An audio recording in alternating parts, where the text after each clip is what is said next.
وفا کی تعلیم سے اسلام بھرا پڑا ہے۔ اس موقع پر حدیث کا وہ قصہ یاد کرنا چاہیے کہ حضور صلی اللہ علیہ وسلم ایک غزوہ میں سفر میں تھے۔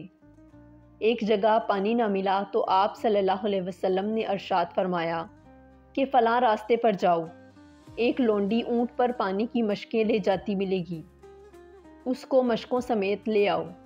چنانچہ ایسا ہی کیا گیا۔ وہ لونڈی حاضر کی گئی اور مشکوں کا منہ کھول کر پانی پیا گیا۔ یہ معجزہ ہوا کہ تمام لشکر نے پانی پی لیا اور مشکیں پہلے سے بھی زیادہ بھری ہوئی تھیں۔ اس لونڈی کو کچھ کھجوریں وغیرہ دے کر رخصت کر دیا گیا۔ راوی کا بیان ہے کہ ایک مدت تک حضور صلی اللہ علیہ وسلم نے اس گاؤں کے آس پاس جہاد کیا، مگر اس گاؤں کو ہاتھ بھی نہ لگایا، حتیٰ کہ گاؤں والوں کو خیال ہوا کہ اس کی کیا وجہ ہے کہ یہ پیغمبر صاحب صلی اللہ علیہ وسلم ہم سے کچھ تعرض نہیں کرتے۔ سوچنے کے بعد یاد آیا کہ یہ اس واقعے کا نتیجہ ہے کہ یہاں کی ایک لونڈی سے آپ صلی اللہ علیہ وسلم نے کبھی پانی لیا تھا۔ اس کرشمے پر گاؤں والے فدا ہو گئے اور سب کے سب مسلمان ہو گئے۔